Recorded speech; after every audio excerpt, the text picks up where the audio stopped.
Mari kita berdoa, Bapak Saudara.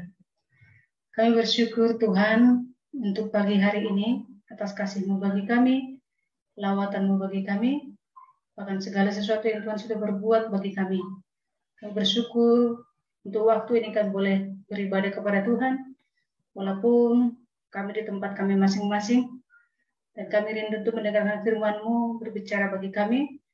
Firman-Mu menjadi kekuatan, firman-Mu menjadi terang bagi kami, untuk menuntun langkah kami, menjalani kehidupan kami ini. Terima kasih Tuhan, berkati kami sekalian dimanapun kami saat ini berada, berikan hikmat, berikan pengertian kepada kami, untuk kami bisa mengerti kebenaran firman Tuhan dengan baik, dan kiranya kebenaran firman boleh tumbuh di hati kami, menghibur kami, menguatkan kami, sehingga kami boleh berbuah, meninggikan Engkau, memuliakan Engkau sepanjang kehidupan kami. Terima kasih Bapa. Ini doa kami dan kami siap mendengarkan kebenaran firman-Mu. Dalam nama Tuhan Yesus kami berdoa. Amin. Ya, selamat pagi Bapak Ibu Saudara yang dikasihi Tuhan. Ya, meskipun dalam suasana duka, kita tetap bersyukur kepada Tuhan untuk kasih karunia-Nya, anugerah-Nya bagi kita. Sampai saat ini kita masih merasakan pertolongan-Nya hari demi hari dalam kehidupan kita. Mari Bapak Ibu Saudara yang dikasihi Tuhan, kita akan belajar satu kebenaran firman Tuhan yang kita ambil dari 2 Timotius pasal yang keempat. Saya berharap kita sekalian membaca kebenaran firman Tuhan ini untuk mempelajari bersama, sehingga kebenaran firman Tuhan ini menguatkan kita bersama-sama. Dalam 2 Timotius pasal yang keempat, ayat yang pertama sampai dengan ayat yang ke-8. 2 Timotius pasal yang keempat, ayat yang pertama sampai dengan ayat yang ke-8. Saya akan bacakan dan silakan Bapak Saudara mengikutinya di rumah. Ya, berikut kebenaran firman Tuhan di pagi hari ini adalah penuhilah panggilan pelayananmu di hadapan Allah dan Kristus Yesus yang akan menghakimi orang yang hidup dan yang mati. Aku berpesan dengan sungguh-sungguh kepadamu demi pernyataannya dan demi kerajaannya. Beritakanlah firman, siap sedialah, baik atau tidak baik waktunya. Nyatakanlah apa yang salah, tegurlah dan nasihatilah dengan segala kesabaran dan pengajaran.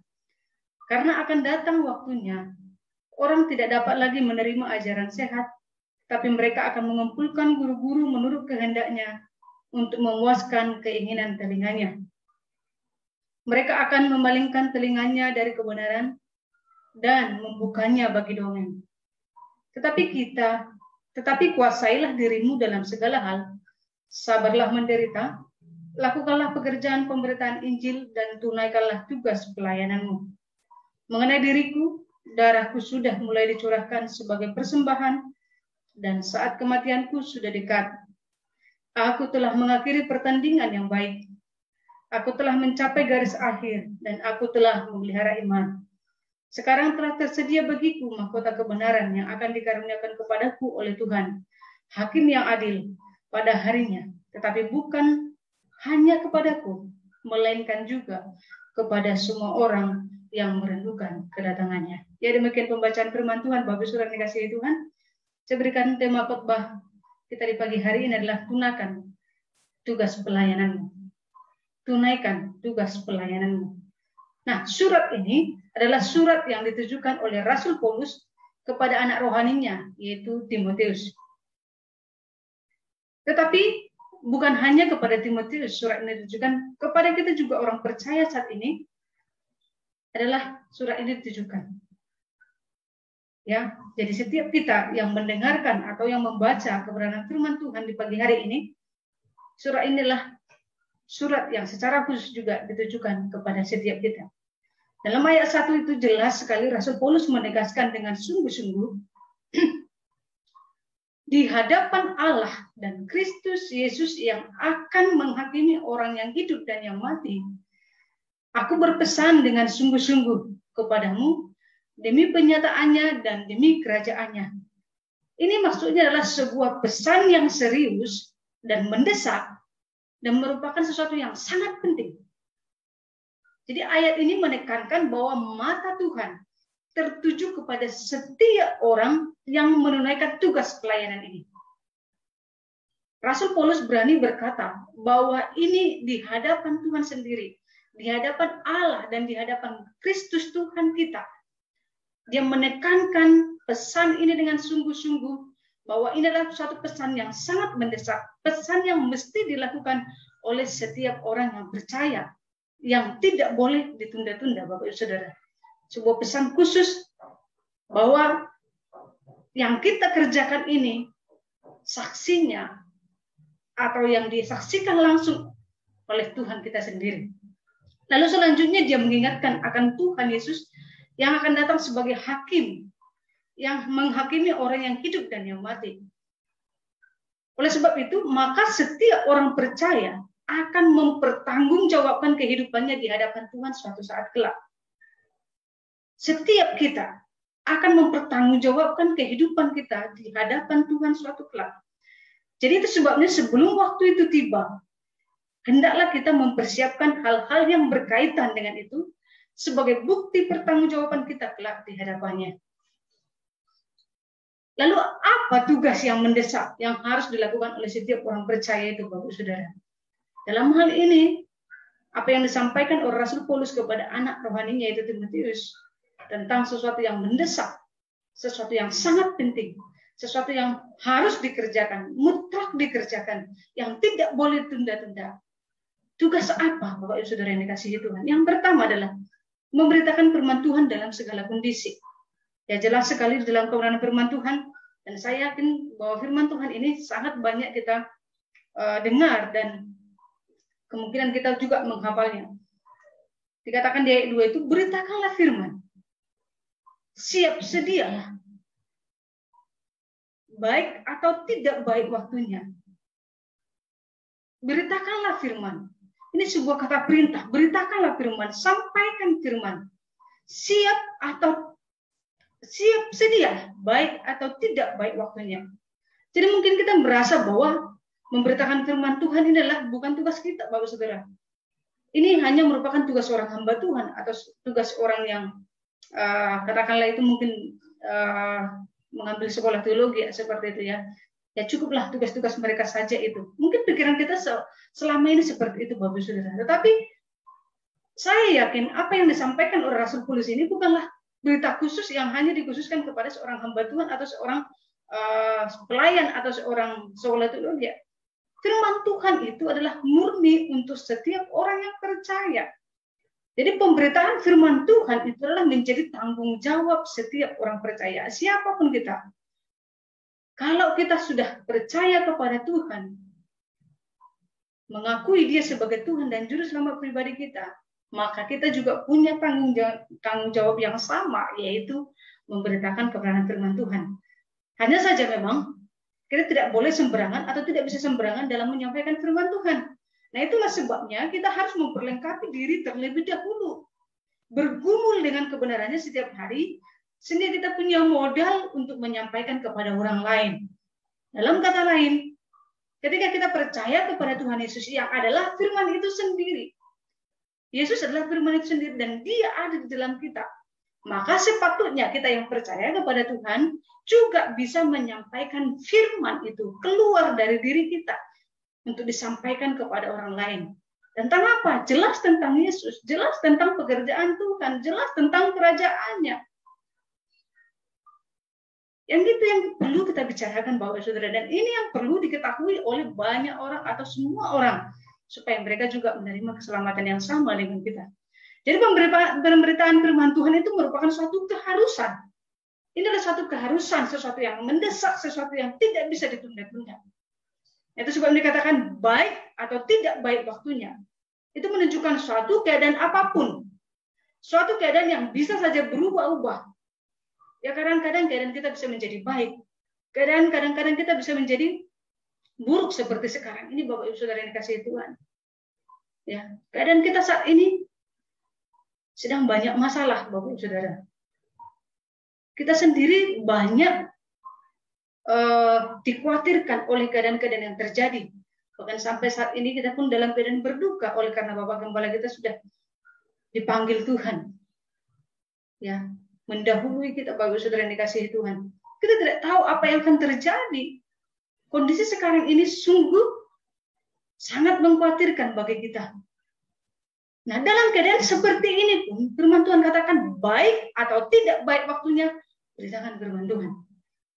Ini sesuatu yang sangat mendesak, sesuatu yang harus dilakukan oleh setiap kita orang-orang percaya. Dan ini juga berarti bahwa apa? Ketika apapun yang terjadi dalam kehidupan kita, ketika kita menghadapi banyak masalah, ketika kita menghadapi banyak problem dalam kehidupan kita, hendaklah dari mulut kita itu yang keluar adalah kebenaran firman Tuhan. Ya. Sesuatu yang meninggikan Tuhan, sesuatu yang memuliakan Tuhan, meskipun keadaan kita sebenarnya tidak sesuai atau tidak sesuai dengan yang kita inginkan, Bapak Ibu Saudara yang dikasihi Tuhan. Ya. Jadi apapun keadaannya, kondisinya baik, sedang berduka, ya, sedang tidak baik, sedang krisis, sedang bermasalah, tetapi kita tetap semangat untuk memberitakan firman Tuhan dan kita tidak pernah boleh kendor, Bapak Saudara yang dikasihi Tuhan. Jadi dunia ini boleh bergelora oleh karena COVID-19. Namun orang Kristen harus sadar dalam keadaan seperti ini, tugas kita harus ditunaikan. Tugas kita harus dituntaskan. Tugas kita harus dilaksanakan. Ini yang Tuhan mau dari kehidupan kita. Seperti yang sampaikan oleh Rasul Paulus kepada anaknya Timotius bahwa beritakan firman, keluarkan firman, sampaikan firman. Jadi segenap hidup kita ini hendaknya kiranya memuliakan Tuhan dengan kita menyampaikan kebenaran firman Tuhan dari diri kita kepada orang-orang yang ada di sekitar kita.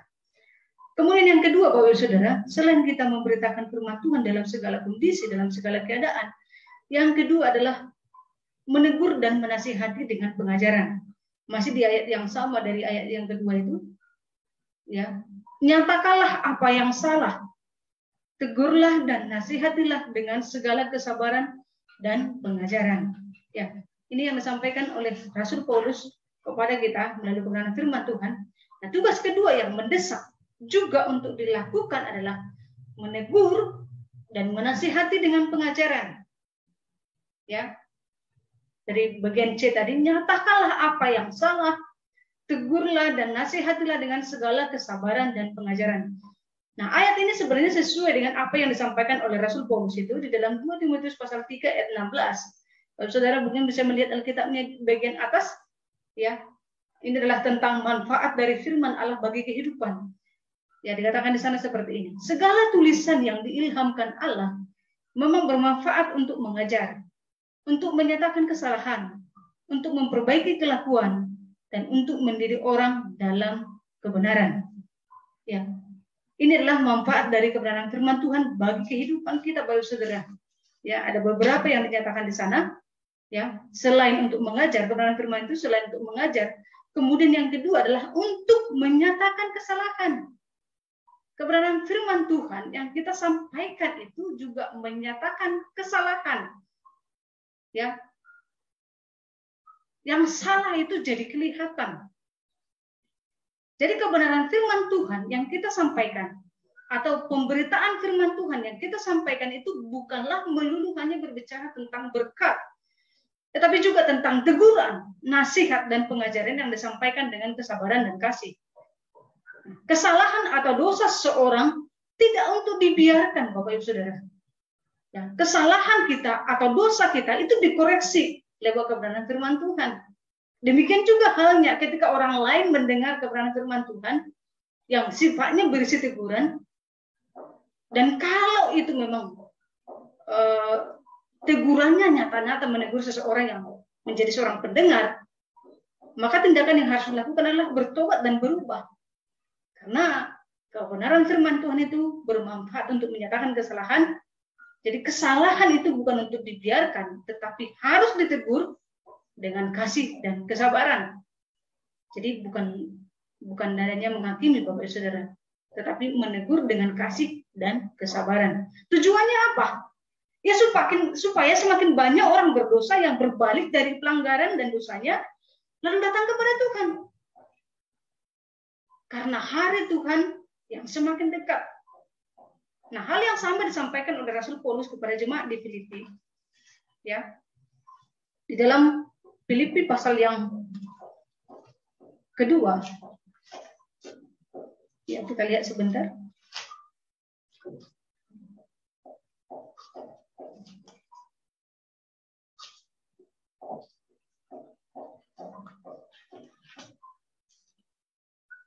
Ya, Filipi pasal yang kedua, yang pertama dikatakan begini. Jadi, karena dalam Kristus ada nasihat, ada penghiburan kasih, ada persekutuan roh, ada kasih mesra dan belas kasihan. Ya. Dalam Kristus ada nasihat, ada penghiburan kasih, ada persekutuan roh, ada kasih mesra dan belas kasihan. Jadi ini adalah dasar dari teguran atau nasihat yang kita sampaikan, Bapak Saudara. Jadi bukan bernada penghakiman, tetapi bernada penghiburan, kasih mesra, dan belas kasihan. Jadi menegur seseorang itu bukan menyatakan kesalahannya dengan nada penghakiman. Nada bahwa dialah yang salah dan kitalah yang benar. Bukan seperti itu, Bapak Saudara. Tetapi nadanya di dalamnya terdapat ada penghiburan, ada belas kasihan, ada kasih mesra. Jadi menegur bukan sembarang menegur, Bapak Saudara ya. Tetapi di dalam teguran yang kita sampaikan lewat kebenaran firman Tuhan harus ada penghiburan, ada kasih mesra dan belas kasihan. Mungkin dalam menegur orang lain cara kita salah sehingga cenderung menjadi sebuah penghakiman, Bapak Saudara. Tetapi apabila diikuti dengan penghiburan, kasih mesra dan belas kasihan, orang lain menjadi terbuka dan menerima teguran tersebut. Jadi sehingga tujuan dari kebenaran firman Tuhan itu dapat tercapai dengan berbaliknya orang yang bersalah atau berdosa kepada Tuhan. Jadi tujuannya menegur adalah supaya orang itu dapat berbalik, supaya orang itu dapat kita jangka untuk Tuhan, supaya orang itu datang kepada Tuhan. Itu tujuan dari tegurannya. Tetapi kalau tujuan tegurannya ternyata membuat orang itu menjadi lemah dan menjauh dari Tuhan, nah, berarti ini yang sedikit salah, Bapak Saudara. Ya, mungkin orang yang menanggapinya salah atau juga mungkin cara penyampaian kita yang salah. Itu sebabnya dalam menegur seseorang perlu kita pikirkan bahwa di dalamnya itu apakah ada penghiburan, apakah di sana ada belas kasihan, apakah ada di sana kasih yang mesra. Tapi kalau kita menegur dengan cara menghakimi, itu yang bertentangan atau tidak sesuai dengan kebenaran firman Tuhan. Dan itu yang diharapkan oleh Rasul Paulus dari anak rohaninya atau dari kita saat ini, bahwa kita menegur seseorang itu ya menegur dengan cara yang sesuai dengan kebenaran firman Tuhan. Dan tidak boleh juga membiarkan sebuah kesalahan yang benar-benar itu melanggar atau tidak sesuai dengan kehendak Tuhan. Nah, kalau kita misalkan membiarkan sebuah kesalahan seperti itu, artinya kita tidak menegur kesalahan, tidak menyatakan kesalahan, dan itu berarti kita tidak melakukan apa yang Tuhan kehendaki, Bapak Saudara. Jadi harus ada balance ya. Jadi menegur itu adalah bagian dari kebenaran firman Tuhan, tetapi dengan cara yang benar sesuai dengan apa yang Tuhan maksud, apa yang Tuhan rindukan, yaitu ada penghiburan, ada kasih mesra, dan belas kasihan. Yang ketiga, Bapak Saudara, ya, tugas mendesak yang harus kita lakukan sebagai orang percaya adalah menguasai diri dalam segala hal. Menguasai diri dalam segala hal. Tugas mendesak lainnya adalah menguasai diri dalam segala hal. Tetapi kuasailah dirimu dalam segala hal. Dikatakan di sini dalam firman Tuhan di ayat yang ke-5 ya. Tetapi kuasailah dirimu dalam segala hal, sabarlah menderita. Lakukanlah pekerjaan pemberitaan Injil dan tunaikanlah tugas pelayananmu. Ya, ini yang kemudian disampaikan lagi oleh Rasul Paulus kepada Timotius anak rohaninya dan kepada kita sekalian adalah menguasai diri dalam segala hal. Ini adalah sebuah istilah penting dalam sebuah kehidupan ataupun katakanlah sebuah pertandingan. Ya, hal ini berarti bahwa seorang pemberita haruslah bisa mengikuti apa yang disampaikan, Bapak Saudara. Firman Tuhan yang disampaikan itu harus tercermin dari pola perilakunya sehari-hari. Ketika kita menyampaikan kebenaran firman Tuhan, Itu berarti kita juga harus menghidupi kebenaran firman Tuhan itu. Harus mencerminkan kehidupan yang benar-benar sesuai dengan kebenaran firman Tuhan. Nah, apa yang disampaikan oleh seorang pemberita, yaitu harus menguasai dirinya juga dalam ajaran yang disampaikannya. Itu sebabnya dalam 1 Timotius pasal 4 ayat 16a masih di surat dari Timotius ini, di sana dikatakan awasilah dirimu dan awasilah ajaranmu. Ini juga bagian dari penguasaan diri, Bapak Saudara. Ini juga berarti bahwa sebuah penguasaan diri jangan sampai melenceng atau bahkan menggunakan firman Tuhan untuk meraup keuntungan pribadi. Ya. Jadi ini sangat penting diingatkan oleh Rasul Paulus kepada setiap kita. Bahwa pemberitaan firman Tuhan itu jangan sekali-kali memiliki motivasi yang lain dari apa yang Tuhan harapkan, Tuhan kehendaki. Ya. Kemudian dalam 1 Korintus 9 ayat 27, Rasul Paulus menuliskan demikian dalam Quran firman Tuhan. Tetapi aku melatih tubuhku dan menguasai seluruhnya, supaya sesudah memberitakan Injil kepada orang lain, jangan aku sendiri ditolak. Dan ini merupakan hal yang sangat penting untuk kita perhatikan. Kesesuaian kata dan tindakan kita harus menjadi prioritas. Jadi menguasai diri berarti kita harus mengikuti alur yang Tuhan tetapkan bagi kita. Bekerja atau bertindak sesuai dengan kehendak Tuhan. Tidak melangkahi batas-batas. Atau bebas bablas, Bapak Ibu Saudara. Bukan. Bebas bablas dalam menyampaikan kebenaran firman Tuhan. Bahkan juga bebas bablas dalam perilaku kehidupan kita. Tidak. Bukan seperti itu yang Tuhan harapkan dari kita. Bebas boleh, tetapi sesuai dengan kebenaran firman Tuhan. Tidak melenceng. Ada batas-batas yang kita harus ikuti. Ya. Sama dengan diri kita, jangan sampai kita terjerumus kepada motivasi-motivasi yang salah dalam menyampaikan kebenaran firman Tuhan, dalam mengerjakan pelayanan, dalam segala sesuatu dalam kehidupan kita. Itu perlu kita menguasai diri di dalam segala hal. Ini kebenaran firman Tuhan. Menguasai diri di dalam segala hal. Ya. Bapak Saudara mungkin pernah mendengar cerita seorang petinju yang sangat terkenal. Dan itu akhirnya menjadi akhir hidup dari seorang petinju itu, Bapak Saudara. Ketika dia tidak bisa menguasai dirinya, ya, ketika dia sedang bertinju, lalu kemudian mungkin dalam satu kesempatan dia tidak mampu berbuat apa-apa lagi sehingga dia menggigit telinga lawannya. Dan itu sangat melanggar aturan-aturan yang ada, batasan-batasan yang ada dalam gelanggang tinju, Bapak Saudara. Sehingga apa yang terjadi? Nah, dia didiskualifikasi, Bapak Saudara. Nah, semua dalam kehidupan ini ada batas-batas yang kita harus hadapi, yang kita tidak bisa lewati, yang kita tidak boleh sembarangan dalam hal itu. Itu menguasai diri. Ya. Diri kita sendiri pun juga harus menjadi cerminan kepada orang lain, ya, lewat perilaku kita sehari-hari. Sebagai orang Kristen misalnya, bagaimana kita bertindak kepada sesama kita? Ada batas-batasnya, Bapak Saudara. Bukan batas untuk berbuat baik, bukan itu yang saya maksud, tetapi apa yang harus kita lakukan sebagai orang Kristen itu juga bagian dari penguasaan diri. Ya, menguasai dirinya tetap berada di jalur yang Tuhan tentukan. Ya, tidak melenceng, tetapi juga tidak sampai begitu ya. Tuhan kan harapkan ada tujuan yang kita harus capai sebagai seorang Kristen. Perilaku kita yang mencerminkan kehidupan yang Tuhan inginkan. Nah, kita juga harus sampai di sana. Itu namanya menguasai diri. Ya. Bisa sampai melewati batas-batas itu dan kita masuk kepada satu rencana yang Tuhan tetapkan itu. Jadi mengawasi diri juga itu bagian daripada penguasaan diri, Bapak Saudara. Ya, menguasai dirinya di dalam segala hal. Ini merupakan hal atau tugas yang penting untuk kita ingat dan lakukan di dalam kehidupan kita. Dan yang keempat, Bapak Saudara, ya, selain kita menguasai diri dalam segala, yang keempat adalah mengakhiri pertandingan dengan baik. Mengakhiri pertandingan dengan baik. Nah, Rasul Paulus memberikan dorongan kepada Timotius dan kepada kita seluruhnya di sini. Ini juga merupakan pesan yang disampaikan oleh Rasul Paulus menjelang kematiannya. Dia berani berkata bahwa dia mengakhiri pertandingan yang baik. Mengakhiri pertandingan dengan baik.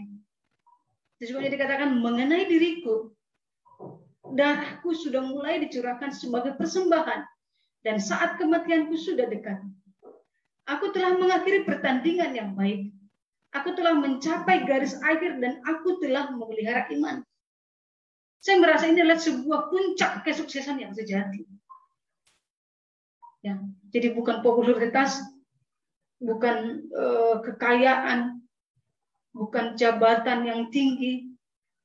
Ya, bukan itu yang diceritakan oleh Rasul Paulus di akhir dari hidupnya menjelang kematiannya. Sebuah tragedi, ya. Seolah-olah kalau lihat dunia, apa yang mau dibanggakan di situ begitu ya? Kalau dunia melihatnya, saat kematiannya sudah dekat, dan kematiannya bukan kematian yang enak, kematian yang normal, yang umum, tidak, Bapak Saudara. Rasul Paulus itu dalam sejarah gereja dia dipancung sampai mati, ya. Tetapi bukan tidak mengapa.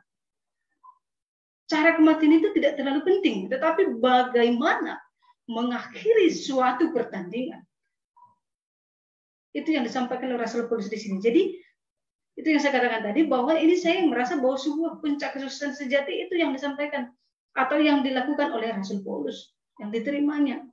Dunia ini bagi Paulus adalah seperti sebuah gelanggang pertandingan, ya, di mana kita sedang bertanding dan memperebutkan mahkota yang disediakan bagi pemenang. Ya, namanya sedang bertanding, maka ada mahkota yang disediakan, ada hadiah yang disediakan. Jadi dalam gelanggang pertandingan, orang berusaha semaksimal mungkin untuk mendapat juara atau hadiah dari kemenangannya. Jadi dalam kehidupan rohani kita juga hal yang sama kita lakukan, Bapak Saudara. Ya, tetapi ada sedikit bedanya. Kalau dalam gelanggang pertandingan di dunia ini, hadiahnya mungkin cuma 1, 2, 3. Ya, sangat terbatas.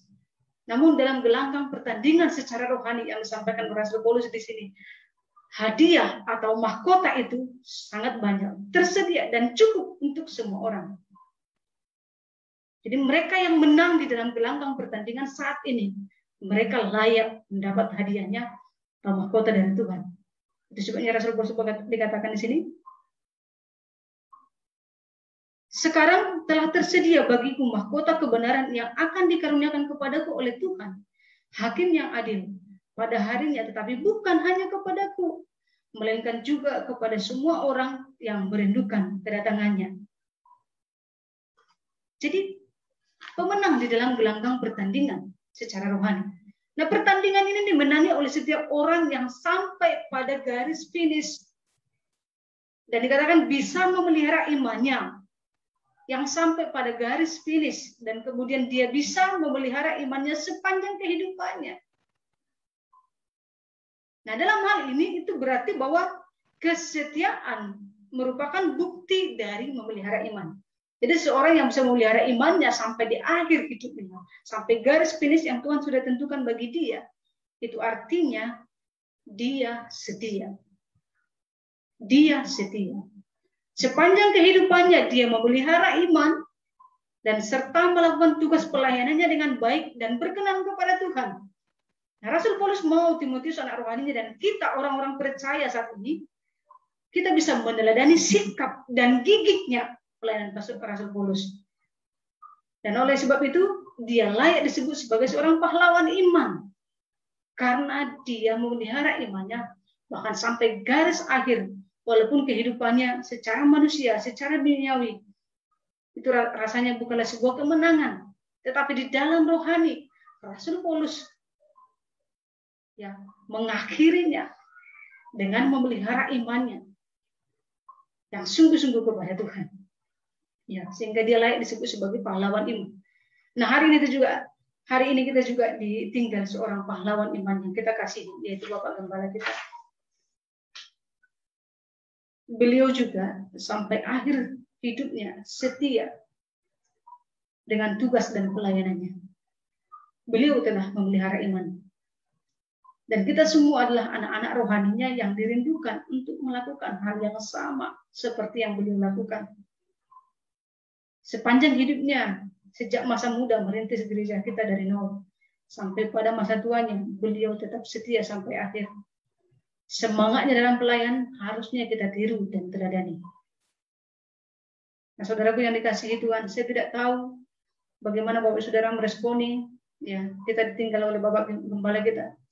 Saya rasa kita tidak cukup hanya berduka seperti ini, tetapi yang lebih penting yang diharapkan oleh Bapak Gembala kita adalah anak-anak rohaninya atau kita sebagai jemaat gereja yang dilayaninya menjadi pribadi-pribadi yang bisa memelihara iman sampai akhir hidup kita, menjadi pribadi-pribadi yang bersungguh-sungguh dalam mengasihi Tuhan, menjadi pribadi-pribadi yang sungguh-sungguh berserah kepada Tuhan, ambil bagian dalam pelayanan, ya, terlibat di dalam pelayanan.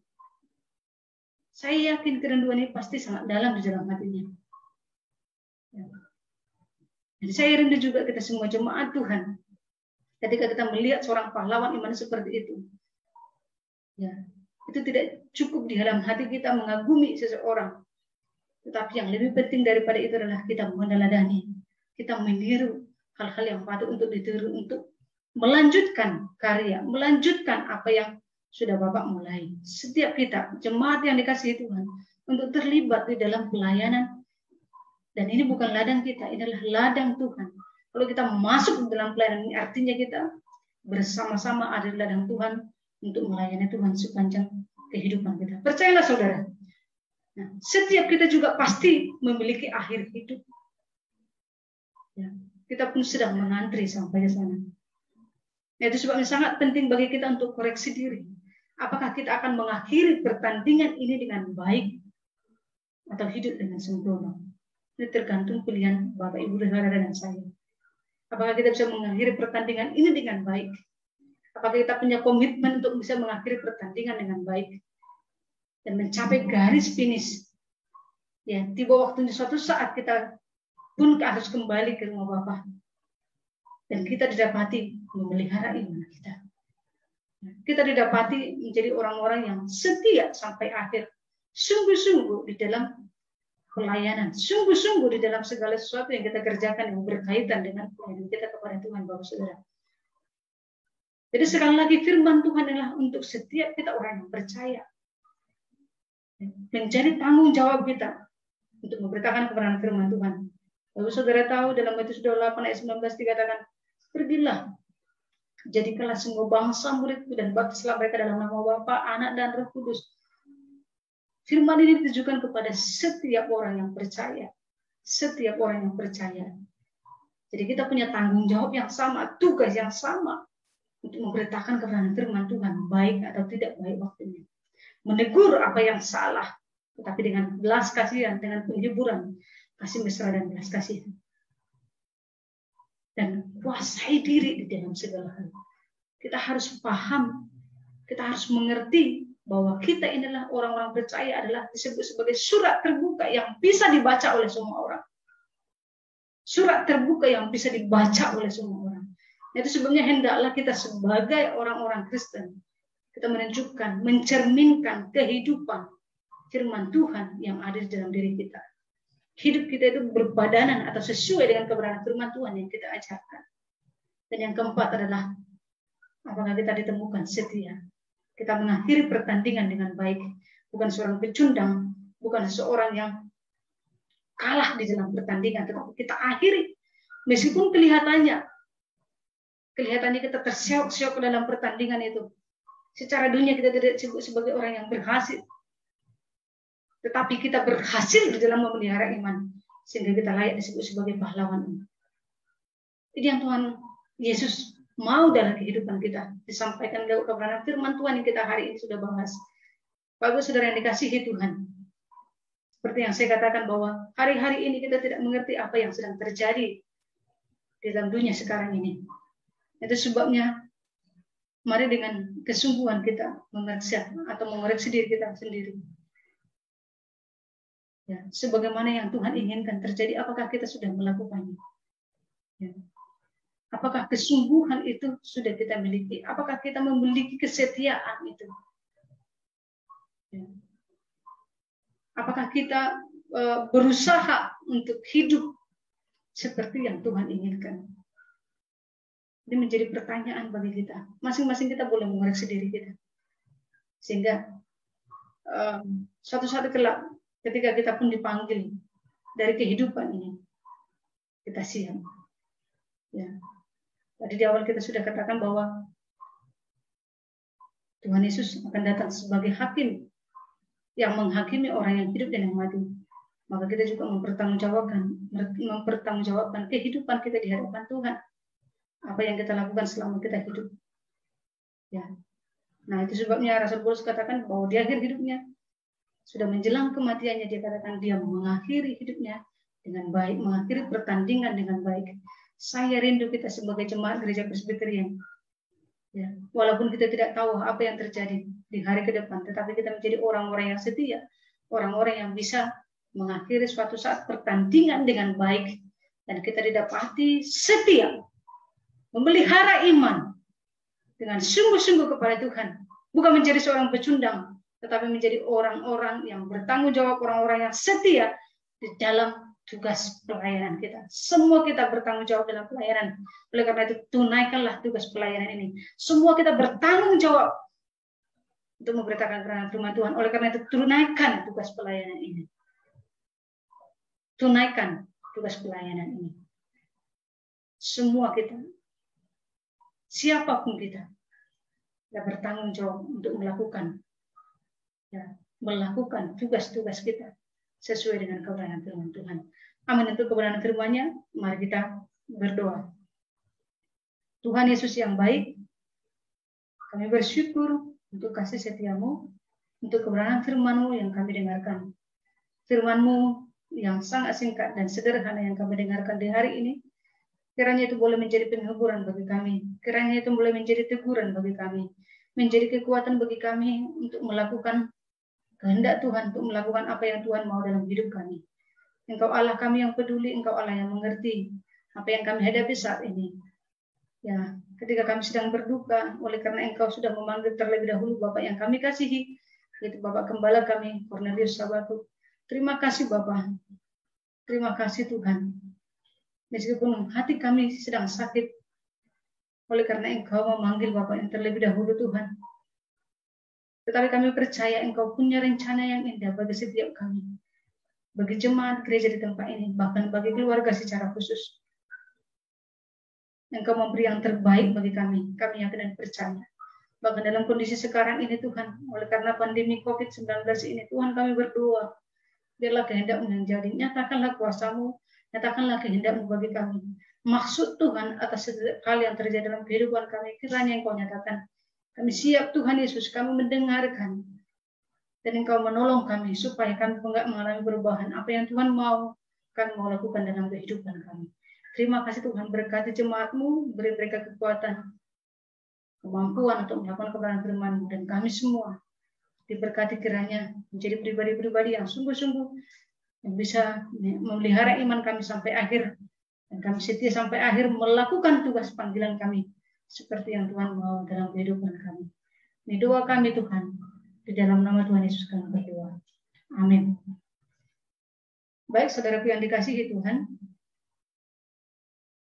kita akan masuk dalam perjamuan kudus.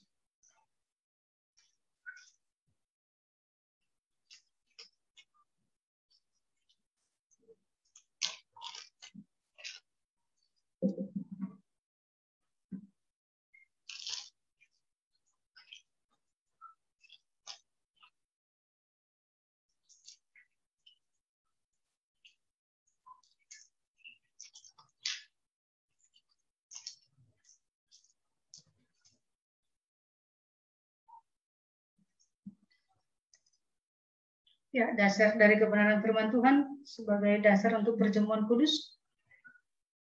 Ya, kita akan baca dalam 1 Korintus pasal yang ke-11.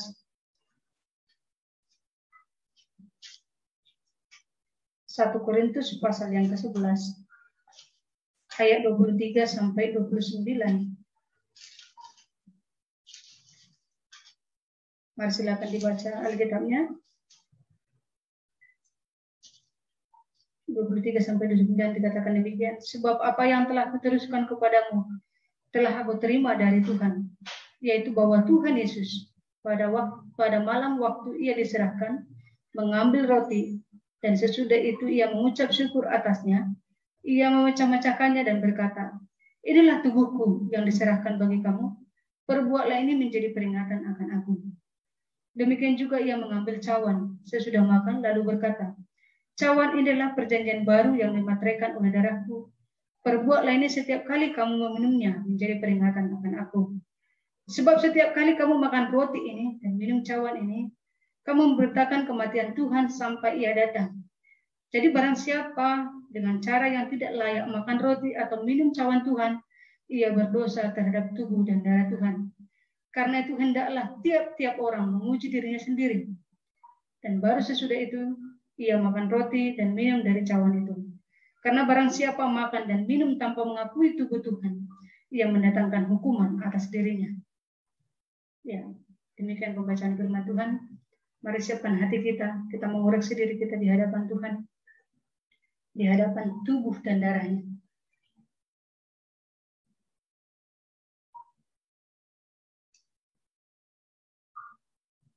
Tuhan Yesus mengambil roti dan memecah-mecahkannya lalu berkata, inilah tubuhku yang diserahkan bagi kamu, perbuatlah ini menjadi peringatan akan aku. Mari kita menerima dan memakan tubuh Yesus.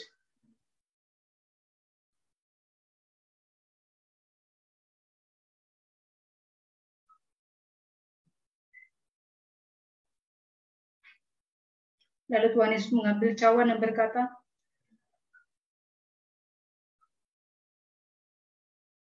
cawan ini adalah perjanjian baru yang dimateraikan oleh darahku, perbuatlah ini setiap kali kamu meminumnya menjadi peringatan akan aku. Mari kita minum darah Yesus.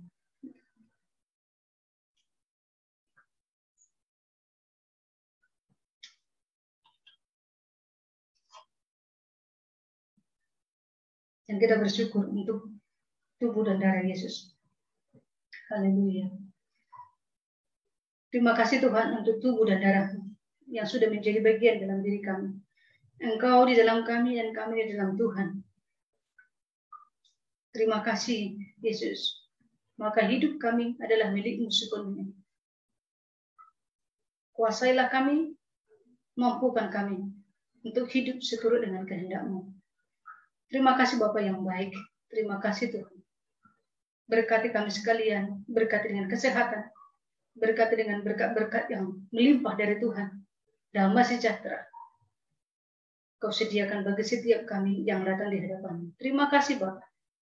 Terima kasih Tuhan. Ini kami di dalam nama Tuhan Yesus. Kami bersyukur.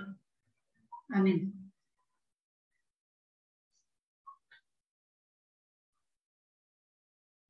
Baik Bapak Saudara, kita akan mengakhiri kebaktian kita. Kita akan berdoa. Doa yang diajarkan oleh Tuhan Yesus kepada murid-muridnya, yaitu doa Bapa kami. Kita sama-sama berdoa. Bapa kami yang di surga, dikuduskanlah nama-Mu, datanglah kerajaan-Mu, jadilah kehendak-Mu di bumi seperti di surga. Berikanlah kami pada hari ini makanan kami yang secukupnya, dan ampunilah kami akan kesalahan kami, seperti kami juga mengampuni orang yang bersalah kepada kami. Dan janganlah membawa kami ke dalam pencobaan, tapi lepaskanlah kami daripada yang jahat, karena Engkau yang punya kerajaan dan kuasa dan kemuliaan sampai selama-lamanya. Mari kita akan terima berkat dari Tuhan.